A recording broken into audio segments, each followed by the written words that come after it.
2014 में पाकिस्तान तहरीक-ए-इंसाफ वाले 4 हलकों का मुतालबा लेकर इस्लामाबाद आए थे और वो धरना 126 रोज़ जारी रहा। उसके बाद जो सियासी सूरत हाल बनी, PMLN उसको संभालने में कामयाब नहीं हुई और 2013 के इंतखाबात में पाकिस्तान तहरीक-ए-इंसाफ जो थी 2018 के इंतखाबात में वो कामयाब हुई और हुकूमत बनाने में वफाक में, पंजाब में, खैबर पख्तूनख्वा में तो उनकी पहले से थी, वो कामयाब भी हो गई।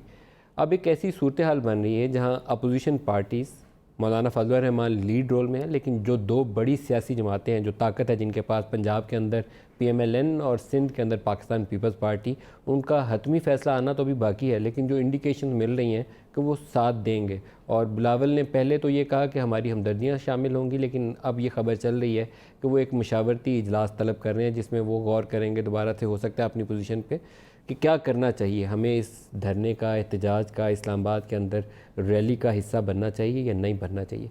ये सियासी मंजरनामे को बड़ी हद तक तब्दील कर सकता है। अपोजिशन ने एक अटैम्प्ट की थी चेयरमैन सेनेट के हवाले से, जिसमें उन्हें मार पीटी और उनकी पोजीशन काफ़ी कंप्रोमाइज़ हुई और एक आम ख्याल ये था कि अब कई महीने इनको दोबारा संभलने का मौका नहीं मिलेगा।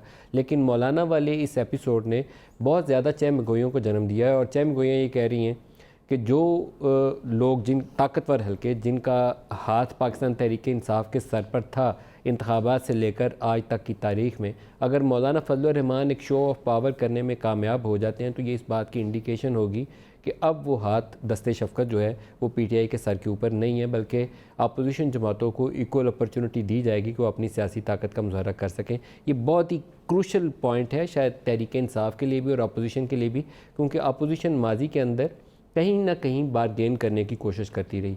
जब बलूचिस्तान अवामी पार्टी बनी, बलूचिस्तान हुकूमत गिराई गई, उस वक्त से लेकर संजरानी साहब के पहले इंतखाब और तहरीक अदम इत्माद तक, लीडर ऑफ़ दी हाउस और लीडर ऑफ़ दी अपोजिशन के इंतखाबात के मौके पर हर जगह के ऊपर कहीं ना कहीं PMLN और पीपल्स पार्टी वाले स्पेस देते रहे और कोशिश करते रहे कि हमें बच निकलने का, कहीं से छुप कर रास्ता मिल जाए। वो इन्हें रास्ता वास्ता तो मिला नहीं है। अब क्या एक शो ऑफ पावर करेंगे, किसी बारगेन का हिस्सा बनेंगे, किसी को महफूज रास्ते की तलाश है, या क्या होगा? ये सारे सवालात हैं जिसको हम प्रोग्राम में डिस्कस करेंगे। इमरान खान माजी में एहतजाजों के ऊपर क्या कहते थे, सिर्फ याद दहानी की खातिर ये कुछ हमने शॉर्ट सुन के रखे हैं, वो आपको दिखाते हैं, फिर अपने पैनलिस्ट की तरफ आ जाएंगे। दिखाइएगा जी। 12 बजे नासिर बाग में हमारे साथ महंगाई के खिलाफ एहतजाज में शिरकत करेंगे। इस वक्त सारा टैक्सेस अवाम पे महंगाई के जरिए किसान पिस गया पाकिस्तान में, उसके ऊपर बोझ पे बोझ, टैक्सेस पे टैक्सेस। एक तारीखी एहतजाज होगा महंगाई के खिलाफ। हनीमून पीरियड है वो देर का खत्म हो चुका है। मेरा ये हक है आपसे कहना कि आपकी नाहली, आपकी करप्शन की कीमत मैं महंगी बिजली से क्यों दूं, इसलिए मैं अपना बिल जलाने लगा। किधर से जाना है? 12 से जाना है, असेंबली की तरफ जाना है। नस्रुन मिनल्लाह व फतहुन करीम।